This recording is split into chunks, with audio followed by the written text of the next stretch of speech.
It does stand for the FUF factor because working in mental health, working as a nurse, I've found that a lot of what we do is just kind of identifying what is going on, what is the issue, and I kind of just called it the FUF factor, like what is really going on with the situation. And we all have a FUF situation. We all have our own FUF. And I'm always trying to be nice. I'm always trying to help people. I'm driven to help people. I'm also a cancer survivor, and yeah, I had colorectal cancer when I was 39, and I survived. And a lot of young people are getting colorectal cancer. Some people that I was in treatment with, like my friend Heather, she was also a nurse and similar age. She passed away. She did not respond to the treatment, and so I did.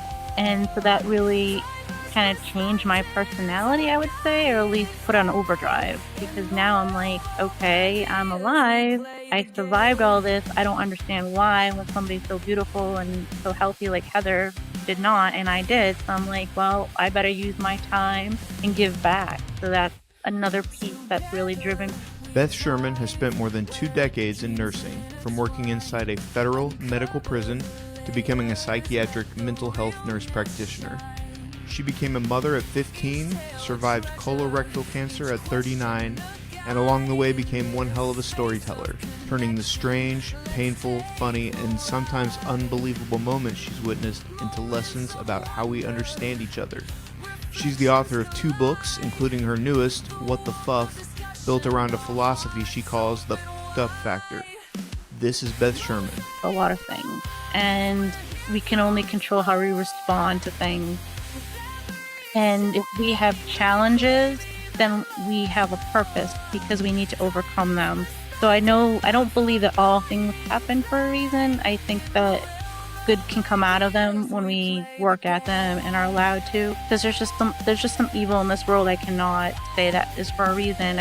But there's a lot of things I do believe happen for a reason. I do, but it's about purpose. That it's okay.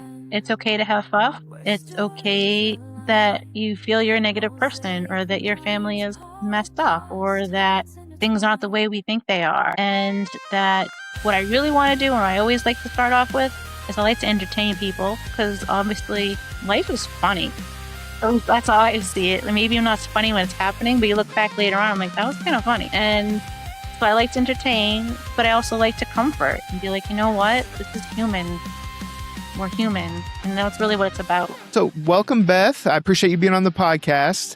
We're just going to kind of start right out by talking about the big thing you have going on right now is this book that just recently got published. So how does it feel to finally have What the FUF out in the world? Love the title, by the way. Thank you. It's good. It's something I've been wanting to put out for a while. It's a concept I've been working with. It's kind of a term I came up with, and just kind of compiles all those moments that were like, what is going on here and how do we put it together? So putting the book together is pretty exciting. Now, the name of the whole book is What the FUF, Understanding the FUF and Finding a Way Through, right? That is right. Okay. All right. So, and it's okay. You are allowed to say. So Okay. Go ahead and tell us what FUF actually stands for. It does stand for the FUF factor because working in mental health, working as a nurse, I've found that a lot of what we do is just kind of identifying what is going on, what is the issue, and I kind of just called it the FUF factor, like what is really going on with the situation. And we all have a FUF situation. We all have our own FUF. So what I go and see with other patients, usually FUF is what I identify as the barrier. So a patient that isn't taking their meds, is just not doing well, is constantly calling the clinic, and primary care is just like, I don't know what's going on with this patient. This is a problem. Let's get a nurse in the home and see what's going on. I need somebody to lay eyes on it. So that's usually what my first experience with FUF was. So I got to go in the home. I got to lay eyes on this patient and see what's going on. And as soon as you step in, you usually see what's going on. You can usually see what I've now called FUF. An example is I go in and we have a 400-pound man on a couch, a homeless in disarray, oxygen tank is next to him while he's smoking, and then there's alcohol and food wrappers. So we've identified the FUF. We've identified, okay, I see what the barrier is here. We have alcohol, unsafe Right. living conditions, poor eating. So I felt like that was kind of the term I came up with when it's nice to say instead of having to say the swear word, but it's just kind of compiles all those struggles that we have, and we all have them. It's just I don't know what my FUF is because it's not FUF to me. And so that is our barriers and why we are really Right. struggling. That was actually going to be my question, is for people that it's not as obvious that alcohol isn't sitting there and the person isn't smoking next to their oxygen tank. Like when life genuinely isn't fair, how do we answer that question? Why is this happening to me? Exactly. And it's really meeting us where we're at. So like I said, we all have FUF. Nobody is free from it. We all have things that we just do or act. It could be FUF doesn't have to be something very obvious like that, like the oxygen tank or the alcohol. FUF can be trauma. It could be the way you respond to things, negative attitude. It could be poor eating habit. It could be anything. We all have FUF, and sometimes it's just the way you respond. Or for me, very verbose and talk too much. That might be my FUF. So it's always something we're working with. Yeah, I don't know about you, Jason, but I would say that I have revolving FUF. Don't Yeah, you? exactly. Yeah. It just depends on the day. I want to commend you first off for what you do. I really like that. My dad and my mom were special needs instructors for about 50 years in the high school and adult education world. And the thing that I found is that's probably a little bit different for you is it seemed like the common thread that I saw was the experience of the child or the adult. Point I'm making is they just really didn't get to do a whole lot. They were kind of sheltered, is what I would say. Uh-huh. So I really commend my parents for being able to take them out and do life day-to-day activities. So I guess the question I would have for you, when you're in the evaluation stage of I think client's the right word, how do you kind of evaluate each situation to see maybe your FUF, but more importantly, like what's actually going on with that individual? Well, if the FUF is functional and it's not affecting their day to day, so be it. But if it's affecting their function to the point where they're at the clinic all the time, or they're not getting out, they're not working, their mental health is deteriorating, then we have a functional issue, and that's what we like to address. So if, like for that patient, that the obvious one, the drinking, the smoking with the oxygen tank, he's not able to get in and out of the home or his appointments, his health is deteriorating, so we have a functional issue. And so that's kind of what we want to target, and we have to meet them where they're at. And that was always kind of my piece, is I got to meet them where they're at. I can go in there and tell them all day, let's take that, we're not going to smoke. Let's, alcohol is bad. We're not going to drink, and we're not going to eat sugar all day because we're diabetic, but they know that. So I got to meet them where they're at. Where are they willing to do?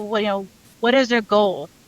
We all have to have some type of goal, and I'm sure we all have some goals. So that's where I got to meet them. That's where I have to work at. So that's really the point that I was getting at with meeting them where they're at and identifying that FUF, because then we can find out what is FUF to them and where we can meet in the middle to help identify it and address it so that this patient or person, client, can get on functioning. So that's really about the functioning piece, and it doesn't actually even have to be medical. A lot of it's just mental.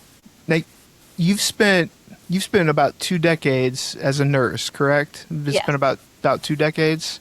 Okay. So and you were a different kind of nursing other than mental health before that, right? Like, isn't this a fairly recent thing, or have you always been a mental or a psychiatric nurse?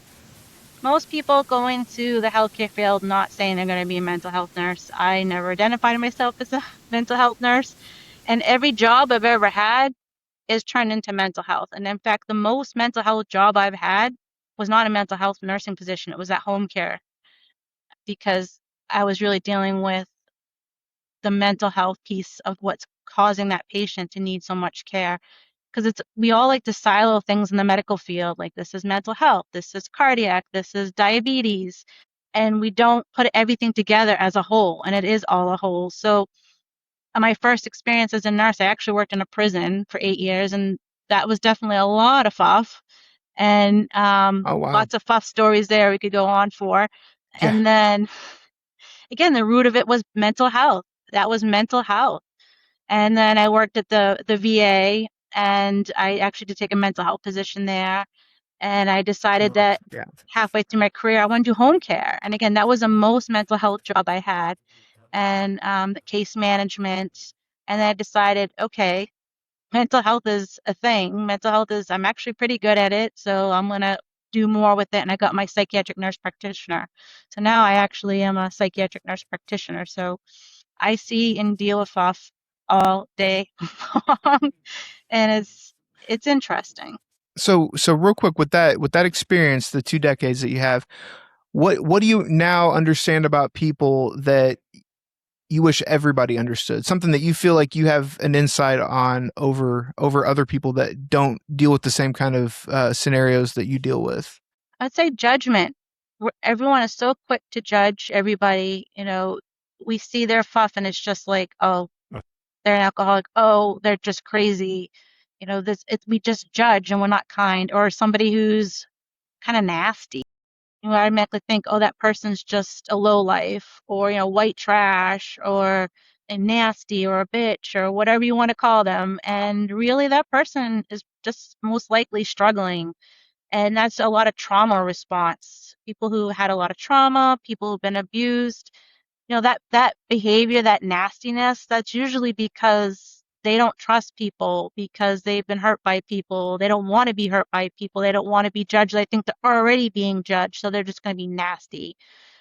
And that's really hard to deal with. And it's still hard to even work with those patients that have that difficult personality. A lot of it's the diagnosis we typically see with that difficult personality is like borderline personality disorder. They're really challenging, but it's a trauma response. And we're so quick to say, oh, they're just nasty, or they're just a bitch, or we're just going to leave them alone. It's just not understanding that, that's actually a response to something. People's behavior, people's FUF is learned. It's sometimes a coping mechanism, or it's just something we've put up or learned because that's how we decided we needed to function each day. So we just have to be kind and just realize that. And a lot of people don't. I've got several. Ironically, I'm going out to Florida to spend time with a guy that's in the correction side of the prison system. My other buddy was a guard. So I've got probably 3 friends of about 50 to 60 years. Help us to start to look into maybe a chapter or an exciting moment for you in the crossroads, the mosaic of. I think we lost her. Like I find myself, like she was talking about being in a Walmart or whatever. I definitely can tell. I've become less judgmental over the years, because when you end up experiencing things on your own, you tend to be able to relate better. Like, for instance, I used to kind of judge people a little bit that were on like welfare or food stamps until the day that I had to be on them. You know what I mean? And then that just kind of changes your perspective on it. So I'm sure as a nurse, she's seen this kind of stuff enough to where she probably has very little judgment for people, I would think. The mosaic comparison that I would give would be a glass coffee table that has some depth underneath the glass. Some coffee tables are just surface, and then some have hidden stuff that's down. It looks like a couple inches of depth on that glass coffee table. The reason I'm explaining it like that is I think some people just simply mask it better than others. You've got everything together, your clothes look nice, but you're a wreck, or you look like a wreck and you're unkempt, but you're actually not as much of a wreck as the person that judges. So I 100% agree with that. As I've gotten older, I actually take care in finding that person that's struggling and trying to put a smile on their face, get their chin off their chest, make their day, because even if you're that person, it can make a permanent difference on them. And I think giving them the hope, giving them the ability to see the best in themselves, and also to maybe share that freedom, because what I've noticed is a lot of your people that are struggling mentally are quick, if you help them out, to want to help someone else in their network of friends. Exactly. I think that's empowering to that person and yourself for doing that. Exactly. Yeah. If she makes it back on here, if for any of the viewers or listeners, if we don't get her back on, we had our guest Beth Sherman on here, but I think that she got cut off by her internet connection. So if she gets back on, great. But we left off with something I plan on asking her if she does get back on here is when she sent her bio over, it was kind of a connection of clinical experience. Here she is. She's back in. So let me. Hey, Hi, Beth. I'm so sorry. That's okay. That's okay. We'll just kind of pick up where we left off. And so I was going to ask you, the bio that you sent us. It was a kind of a connection of your clinical experience, Hmm. your personal journey, and then also your faith. So Yeah, if you could just a little bit talk about those things and how do those three things kind of fit together for you? absolutely. So the FUF part started with the nursing career and identifying that. But like I said, FUF is part of everything. I have FUF. We all have FUF, and it stems from personal experience, your work, and everything aspect of our lives. And my personal experience. This is not my first book. I have written another book as well. It was a memoir, and that's kind of an outline of probably my FUF. But my personal FUF is going what I've been through and what my family's been through, and that's a lot of probably a lot of families have gone through, but there's a lot of adoption. I had my children when I was 15. Um, just a lot of trials and tributes to get to where you are. So that's kind of my FUF. And then when you start to unpack family and relationships, then we have more FUF to unpack. There's so much more that's going on and underlined with what you deal with and what families deal with, and the relationships are so imperfect and so strained. And like I said, there's been so much hardships in most people's life. And mine, I don't think I have, compared to many other people, hardships, but there's just so many unreal things that we all deal with, and family's part of it. Our own choices and where we've gotten in life has brought us to where we are, and it stems from the FUF as well. And so putting that all together, because again, it's all a whole. It's not really medical. It's everything. It's what we deal with and how we are and who we are and where we've gotten to. And so that's kind of where I put that all together. And the spiritual piece for me, that's my coping mechanism. That's my peace. That's where I find where I'm going to be grounded, and kind of guides me. And there's so much biblical guidance that it's just like, wow, this has always been here. This knowledge has always been here. The things that we talk about, like forgiveness and kindness and treating people with respect, that's that's in the Bible. It's you listen to a reading or a proverb, you're like, oh, wow, that's very true. It's amazing how that can be true 2,000 years ago and true to today. Yeah, And the Bible is nothing but fluff. What everyone has been through. There's nothing but fluff that's stories. true. Yeah. So I, that's kind of where it all pulls in. I would say you got a story of perseverance. So, like, not only is your perseverance there, but your razor's edge with helping and advocating for those people that need the voice the most. So, when you look at personality traits, what's maybe two personality traits that you have that allow you to merge your personal life with the book and kind of make a mosaic in the middle with those two skill sets? It's hard to understand your own personality. If I brought my husband here, he'd tell you, or my kids, and then I would tell you theirs. Um, Sometimes at work we call it "What's your superpower?" And so I guess I could say that I've always been told my superpower is nice, but I guess that's more of what I would say is for my personality, is that, I'm always trying to be nice. I'm always trying to help people. I'm driven to help people.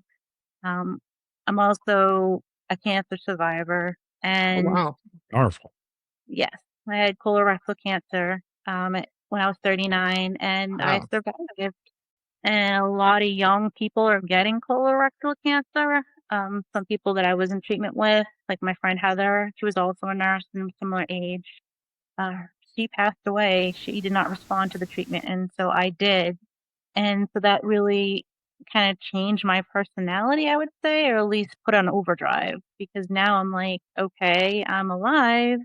I survived all this. I don't understand why, when somebody's so beautiful and so healthy like Heather did not, and I did. So I'm like, well, I better use my time and give back. So that's another piece that's really driven me to doing this book and my previous book, and to just share and to just continue to help other people as well as myself, because I don't find that being self-driven and just doing things for yourself, we could just keep trying to buy a new car, a new house, and new clothes or whatever, and you're never going to find happiness. But you Yeah. help somebody, you will. Yeah, I think that's cool. Yeah, that's definitely a reason to find a way to give back to other people is when you overcome something like that. But I think it's funny that it seems like the happier people are, the less depressed people are.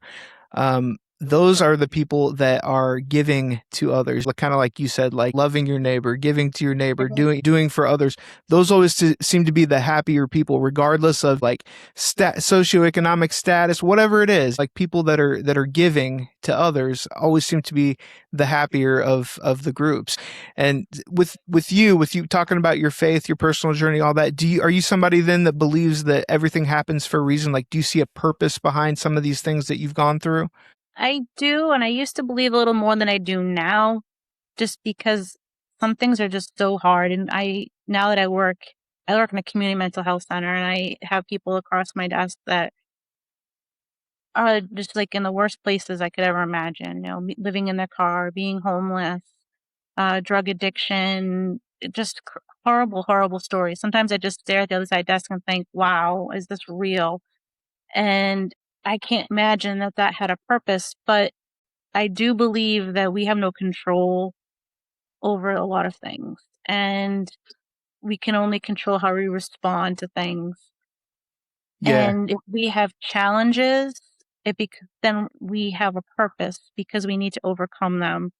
So I don't believe that all things happen for a reason. I think that good can come out of them when we work at them and are allowed to. Because there's just some evil in this world I cannot say that is for a reason. But there's a lot of things that I do believe happen for a reason. I do, but it's Yeah. it's about purpose. Yeah, and that can actually I feel like that can sometimes be a dangerous statement anyway, because that can sometimes put kind of a tarnish on the cause. You know what I mean? Like if you're like, oh, everything happens for a reason, that's going to cause a lot of question, especially in people that have just overcome some kind of trauma or some kind of adversity. That's not gonna click well with them. Even if they Right. somewhat believe it, it's probably gonna piss them off a little bit. Do you this is kind of what you were talking about, kind of goes into what I was going to ask you next, but has your work in psychiatry, has it ever challenged your faith? I mean, have some of the things that you've seen, have you ever thought, why would a God allow this to happen? Yes, definitely. And sometimes I've seen, especially in the prison environment, and when I worked at the prison, it was FMC Devons and in Air, Massachusetts, and it's a medical prison, believe it or not. It's actually built off the old Army Cutler Hospital. They decided there's no such thing as too frail for jail. So you can be wheelchair bound and very sick, but you can still go to jail because now the jail is also a hospital. So I didn't know um, that existed. Did Wow, you? I've that's never heard of wild. that. Huh. yeah, yes, they do. They have the medical facilities that are also correctional facilities, absolutely. Because you know, the prison population is primarily mental health, and uh, there are factors that come along with it, poverty and all that encompasses what got them there, and that leads to health disparities. And so, if you work in the medical field and you're a lot of times we say things like we see something like a disease or somebody's like got a really odd disease or multiple diseases, and I know it sounds kind of cruel, but when you work in the medical field, you kind of develop a dark sense of humor, and we'll be like, Yeah, you have "Look to. at that wound, that's cool." You know what I mean? Yeah. Or like, "Oh, look at this pus." So if you want to see you want to see like really difficult diseases and what we call the trifecta, like you have AIDS, diabetes, and heart disease, like you have a trifecta, you're going to see that in the prison. Like it's a very sick population for many different reasons, which is sad. It kind of goes along with the statistics that we all hear about. And so you see that, and it's hard. And working there, again, it's cool because you get to work with these really interesting cases. But what's not cool is, unfortunately, that person particularly had a high population of sex offenders. Mm, And that is one of those cases where I struggle with, and I think most people struggle with, I think so, yeah. and especially when you have to read the level of crimes. Um, we always had to read what they called, I think it was called the hot pages, the hot book, and I wish that we weren't forced to have to check off once a month that we read it. Um, and it was just, it would make you sick, like a sheriff who kidnapped a teenage boy and raped him, like, or a judge, or the worst case, I'm not trying a male hospice nurse who goes in a home to take care of sick kids was abusing them. It's like, okay, those are the cases where I'm like, that really struggle with that. That rocks your faith at times. And what the only thing I can even wrap my brain around and even try to do to work at is, it's not my place to judge. It's my place to care for whoever the human is in front of me. And sadly, a lot of times abuse is a cycle, so it's happened to them, but there's just been some really evil cases that I've had to see, or patients I've had to work with, and some high profile I'm not allowed to talk about, but it's just like those are the worst case scenarios, and those are really challenging and can really put your perspective and your faith and even your career into a place where it's like, what am I doing? Why is this? And it's very challenging. That's beyond FUF. Just to tap into your psyche just a little bit, I liken it to a sports coach. You've got a built in roster every day that you're dealing with and you're implementing. So the question I have for you is, was your book slowly written over the last X amount of years? Or did it just become to the starting line, finish line being a very short amount of time? In other words, I've acquired what I'm going to write about it. I'm just going to sit down and write it now. Or did that happen over a longer period of time? I'm trying to you know, tap into that psyche of an author, because I'm very interested. I think this is interesting. Go ahead. There are a lot of stories that just sit up in my head, and I'm like, we used to joke when I worked in this program called Primary Care Mental Health, and this is kind of where I got the idea to start writing this. Um, Sometimes we would get these consults. That means now that we're being requested to see a patient, and some of the things they write in the consult are just kind of comical, and humor is my coping mechanism, and like I really enjoy humor. Like I said, in nursing sometimes we get dark, it's dark humor. But we would like sometimes we get these consults and we would just like, all right, let's bring this to our meeting, and we'd kind of laugh. Like, for example, one would say, patient thinks the 8 is twin in utero. Please consult. you know, or patient wants to kill wife in room 9. Room 9 was just one of the exam rooms, and it was just like they're just like writing a quick bit, but it's like, so we decided that, just for no patient names or anything identified, but just for our own kind of humor, we kind of kept a little notebook of the funny little like lines we got for consult. So if we needed a laugh or we were having a difficult day or whatever, we'd be like, let's pull out the notebook. And we'd just read like a silly little like line. Like one of them was, patient thinks blonde doctor looks like his girlfriend that killed himself in the 80s. That's kind of where I got like, well, okay, I have all these stories. And sometimes, when I worked at the prison, there was a lot of downtime. When you're on, you're on, and when you're off, you're off. So we were like, either you're going or you're sitting, one or the other. So sometimes when we were on a downtime, we talk or tell stories, and they used to say it was very animated. And sometimes I guess I get very animated with certain stories, or I would like to, like something I do, like I guess like I pick up the way somebody says something or does something, and I'll imitate it when I'm telling the story. So it got to the point where like, oh, tell us that Cool Whip story again. Tell us that tell us that other story. Tell us this. So I was like, all right. So after repeating myself, I'm like, I'm just gonna write it so you guys stop asking me. So that was kind of where I got the idea of like, these stories need to be shared. But of course, I always want to respect other people and protect other people's property, because a lot of times I did change names or locations so that it wouldn't pick up on somebody else. But it's just the concept and stories that just came about. So they're always kind of in my head, a little bit in a notebook, and then I was just like, it's time to do this.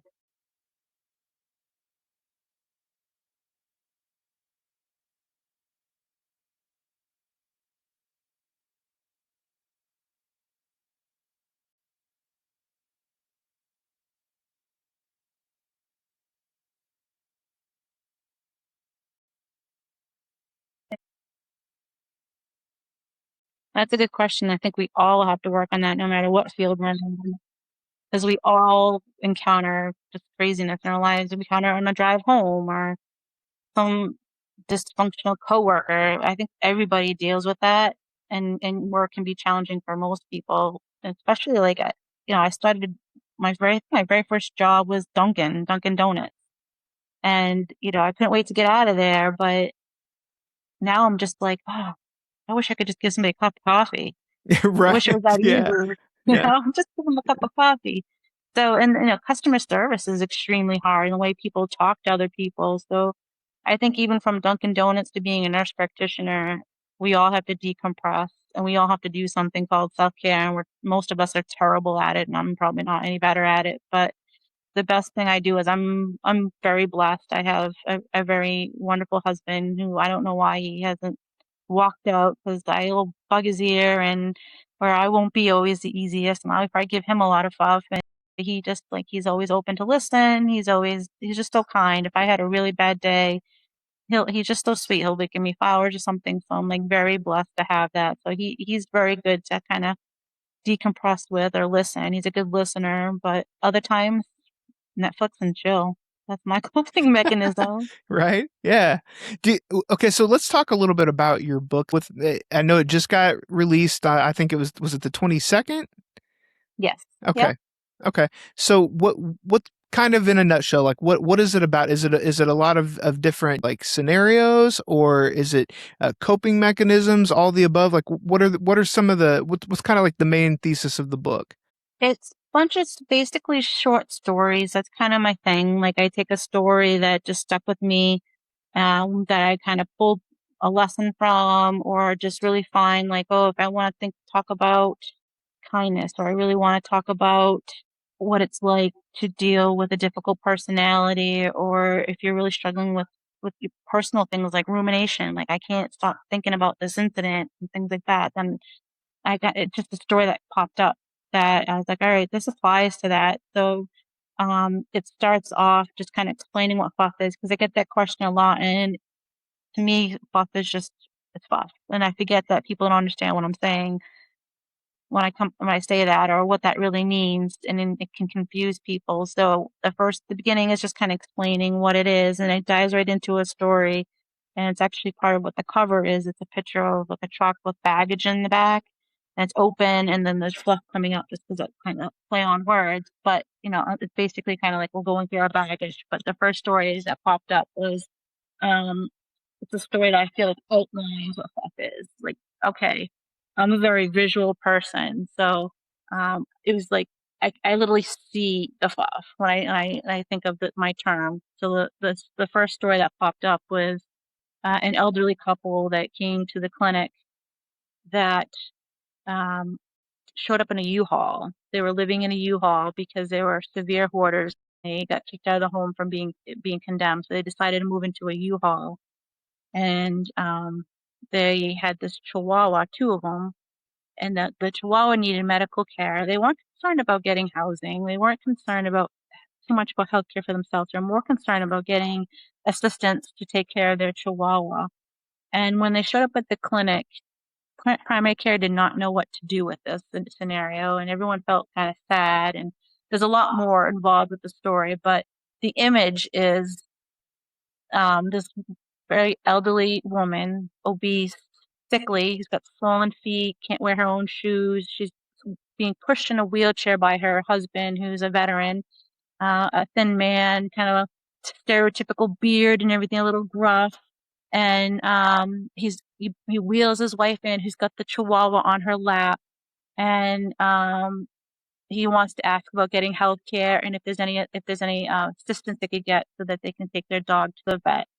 So primary care, of course, reached out to mental health, primary care mental health. So that was one of those crazy consults. And so I go out there to meet them, and come to find out, like I said, they're living in this U-Haul because the woman has mobility issues. He just puts her in the back of the U-Haul with the chihuahua on the lap, and they just drive around Manchester with her rolling around in the back. And I was just like, that's FUF. That is a picture of FUF. I see the back of the U-Haul pushing the woman in the wheelchair, no safety whatsoever. We're just going to roll around back there and drive around with your horde and this chihuahua with this abscess tooth. I'm like, this is FUF. That is an actual picture of FUF. So the first book kind of opens up with that visual story, this story where I'm like, all right, this is dumb. This is FUF. So it starts with that, and then there's some other stories, kind of, I wouldn't say similar, but everything's very unique with its FUF. So there's a lot of like the nursing stories, but it's not about nursing. It just starts off nursing, and it kind of leads into, then I know some personal stories, like, and I'm talking about when we struggle with negative thinking and negative thoughts, and we just like perseverate. Like, for example, somebody cuts you off, you're driving home from work, and so you're kind of grumpy about it and you're mad and you come home and you just keep thinking about it. At least I know I do, and maybe that's my fault. Nah, So it's like, nah. exactly. So I'm like, there's something wrong with me. I must be really negative, that I'm just constantly like ruminating and rethinking and reliving this one negative moment, not ever doing that but a positive thing. And one of the psychologists used to work with said, it's because our brains said that that was something wrong, something unusual on the ride did not occur. So we ruminate because our brains are trying to fix it. And I liked that. And I was like, okay, I just thought I was negative and just not a good person. And I'm just like, oh, I'm just so negative. I'm like my dad, just, negative. But no, it's because when you have a normal ride home from work, you don't think about it because it was normal. But somebody cut you off or something happened, you ruminate about it, or it's negative and you can't get past it. So I kind of shared a story about how I ruminate over a negative situation, and then it was kind of funny. It was a bit of fuss as well. This crazy girl that came up yelling at me because her she saw that some car got in an accident, and it's just kind of a long story, but I shared that as an example of that rumination, that concept. Some stories about trauma and talking about how, this person we saw is like, wow, this is fucked up. They're living in an outhouse, or they're living in a trailer, and they don't have this and that, and they're doing this around town, and then kind of unfolding it to somebody had showed them kindness, and this is how they got there. And you know what? Maybe we said it's FUF, but in the long run, it might not be FUF. I might be living the FUF. Yeah, I'm I was working gonna at ask 9 to that. 5. It's a perspective thing, right? Like for, Exactly. it reminds me of here in Indianapolis, we have well, I guess it depends on who you ask. We have somewhat of a homeless problem, right, in downtown Indianapolis, and but they had just recently passed a law which blows my mind, where it's illegal now to have like a tent set up and things like that. So I don't know what they're planning on doing with these people if they arrest them. But anyway, um, I have heard on multiple occasions from people that have been homeless, and then from people that have known people that were homeless, that a lot of the people there has nothing to do with, I guess someone could argue this, but has nothing to do with mental illness or drug use necessarily or anything like that. They are just comfortable in that scenario or in that situation. So I mean, I guess some of the FUF would be perspective also. Yeah. Yeah. I mean, that's hard for me to wrap my brain around because Me too. that lifestyle is obviously very traumatic and very dangerous. And it is hard. Like, I had a patient in front of me last week who's living out of her car, and she said she's exhausted because she can't park her car anywhere without a police officer, somebody knocking on the window saying you got to move your car, and how scary it is. And of course, that's not an example of that living a better life, but it it's not a life to live, in my perspective. But there is something about simplicity and not, or living off the grid, as they say, that I'm like, maybe they are into something. We all think that, having a nice home and having a 9 to 5 and a family, that is how we're supposed to be, but that's not necessarily true. It's just what we say is. So, there's a lot of that kind of concept that goes in through the book, and I bring in, and maybe it feels a little disjointed in the book, but I decided to keep it because it ties it into what I believe is all encompassing, and that I have a section more towards the end called Family FUF, and I unpack a little bit about some family FUF and some like the original, the OG FUF, like my mom's adoptive parents and, really dive deep. Actually kind of began with a 23andMe dive deep, and I find that stuff really interesting. But so it's a little bit of everything. It's like I said, it starts off nursey, gets a little personal, and then I pull my family in, which I sure some don't really care for that too much. I made sure I get everyone okay to do that, but it's just kind of raw. It is what it is. There's no good answer. Before we get all your contact information, where people can find you and find your book and all that, just a couple of real quick last questions. What would you hope that people what would you hope people get out of your book? If someone was sitting down with it and they were struggling right now with their own FUF, like what do you hope that they would get out of the book? That it's okay. It's okay to have FUF. It's okay that you feel you're a negative person, or that your family is messed up, or that things aren't the way we think they are. And that what I really want to do, and I always like to start off with, is I like to entertain people, because obviously life is funny. Yeah. At least that's how I see it. Maybe I'm not funny when it's happening, but you look back later on, I'm like, that was kind of funny. And so I like to entertain, but I also like to comfort and be like, you know what? This is human. We're human. And that's really what it's about, is, we're all human, and what we do and what we feel and how we live and what we experience is human, not bad or good.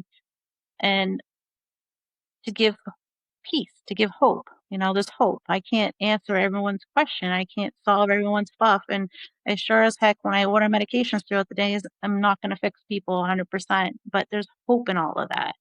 And that's the whole point. I want to entertain, I want to comfort, and I want to give hope, because that's really all it is.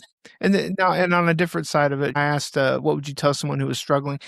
What advice could you give for someone like myself or like Jason, who maybe ran across someone who was struggling? I mean, what could we do as people that were not trained professionals? Like, just would it be as simple as just listening, just being there for them? Like, what are some different skills or mechanisms that just some everyday person that doesn't have any kind of professional skills could help out with?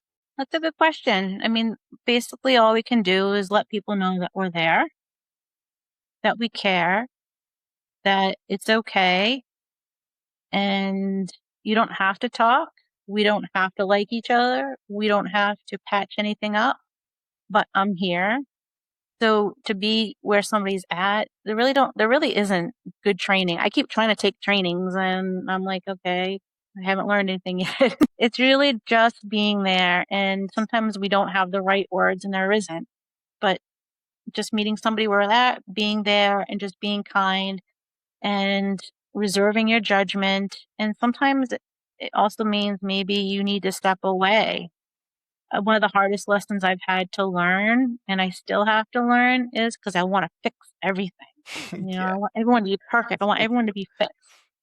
Is that people are allowed to make bad decisions. People are allowed to do bad things to a certain extent, and I can't fix that. If somebody wants to continue drinking, if somebody doesn't want to change, I have to let that be. And that's another thing too. Like, you just got to let it be and let them know when you're ready, I'm here.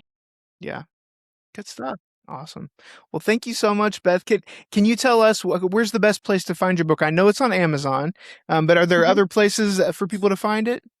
Right now, it's only on Kindle and Amazon. I haven't uploaded it to any other platforms yet, so that's where we can get it now. Hopefully, I can get it on Barnes and Nobles, and hopefully with some more marketing, which is not my forte, you can get it to more platforms. Where can people find you if you want to be found? Like, do you have social media site or social media handles, anything like that where people can find you and maybe reach out to you if they have a question or something like that? Absolutely. I have an author page on Amazon, and I also have an author page on Facebook, because I'm old, cloning my children. I only know how to use Facebook. But I do have Instagram too, but I do have a Facebook page. It's called Looking Back, It's Funny. It's my author page. That was my first book. And I've tied that same page on to What the Fuck. And speaking of your first book, where can people find that if they wanna read your first book, the memoir? The same. It's on Amazon as well, and I believe I also have it on Barnes and Noble, but Amazon is the easiest place to grab it. And what was it called again? Looking back, it was funny. Okay. All right. Very cool. All right, Jason, do you have anything else? The Mosaic send-off that I want to give you is, and this is a weird analogy, but I was just kind of thinking about this. Do you know those books that like you draw and you flip the pages super fast and it actually does like a motion or like a continuation of the previous page? Like an animation? Yeah, like an animation. There you go. I would say that if you had an animation book about yours would be super thick. And the reason I say that is because you have your psychiatric care, you have your prison systems, you have your self-help, you have your people help, you have putting yourself after someone else, you have your own family, you face adversity. Man, that book would be like super thick. So I want to commend you for that. That's actually an ultimate compliment, because dealing with adversity, being the person you are, giving back. You know, when I was in admissions for 20 years recruiting students, it was always the person that you saw in the mall that had bettered themselves. Like I had a gentleman working in an after hours club. Now he's actually doing something different because he's able to get out of that. I had a young lady that was, you know, working at Walmart. Now she's a dental hygienist. You know what I mean? Those are just two of my stories that are very minor, but you're more of a, man, I really got to roll my sleeves up and get after it today, because you can't not be seen, heard, and interact with people that are going to need your help. So I just wanted to give you that little snippet of kind of Mosaic thread there, a send off, and say, you know, great job. Keep doing what you're doing. And it's people like you that really drive the best in others and help people to at least maintain, if not getting better. And if they're not getting better, they're at least, you know, making that part of their day when they interact with you better. So I want to tip my cap to you, even though I don't have one. I'll tip my cap to you. So it was nice having you on. You did an excellent job. Yeah, really appreciate it, Beth. Thank you, Mark.